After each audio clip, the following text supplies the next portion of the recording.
America ১৯৭১ সালে আমাদের বন্ধু ছিল, এই ধারণার চেয়ে বড় কৌতুক আর কি হতে পারে, যেখানে চোরকে বলা হচ্ছিল চুরি করো আর গৃহস্থকে বলা হয়েছে সজাগ থেকো।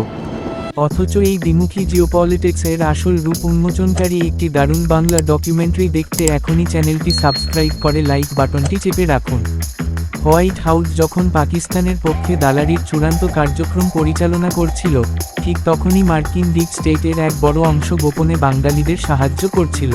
People at Bangladesh were very much disappointed the way United States government handled the whole thing. ঢাকার কনসাল জেনারেল আর্চার ব্লাড কেরিয়ার বাজি রেখে ব্লাড টেলিগ্রাম পাঠান এবং সরাসরি জানান এখানে জেনোসাইড বা গণহত্যা চলছে। মার্কিন পররাষ্ট্র মন্ত্রণালয়ের ইতিহাসে এটিই ছিল সবচেয়ে বড় অভ্যন্তরীণ বিদ্রোহ। মার্কিন গোয়েন্দা সংস্থা সিআইএ এবং পেন্টাগনও হোয়াইট হাউসকে সম্পূর্ণ বাস্তবমুখী সিনারিও বা ডেটা দিচ্ছিল যে স্বাধীন বাংলাদেশ গঠন এখন সময়ের ব্যাপার মাত্র।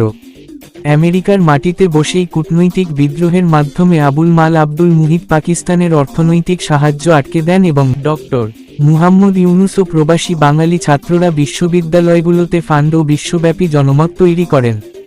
এই তীব্র প্রতিরোধ ও মুক্তিযুদ্ধের পক্ষে সাংস্কৃতিক আন্দোলন এক অনন্য মাত্রা পায় ম্যাডিসন স্কয়ার গার্ডেনের ঐতিহাসিক কনসার্ট ফর বাংলাদেশের মাধ্যমে, যেখানে জর্জ হ্যারিসন, বব ডিলান ও রিঙ্গো স্টার সরাসরি গিয়েছিলেন এবং জোয়ান Baez the story of Bangladesh গানটি দিয়ে বিশ্ববিবেককে নাড়া দেন। এমনকি ইসরায়েলের প্রতিষ্ঠাতা ডেভিড বেন গুরিয়ান পর্যন্ত বাংলাদেশের স্বাধীনতা ও নিপীড়িত মানুষের আত্মনিয়ন্ত্রণাধিকারের পক্ষে নৈতিক অবস্থান নিয়েছিলেন। যুদ্ধের চূড়ান্ত ক্লাইম্যাক্সে যখন পাকিস্তানকে বাঁচাতে বঙ্গোপসাগরে আমেরিকার সপ্তম নৌবহর পাঠানো হলো, ঠিক তখনই সোভিয়েত ইউনিয়ন পরমাণু সাবমেরিন পাঠিয়ে পাল্টা হুমকি দেয়।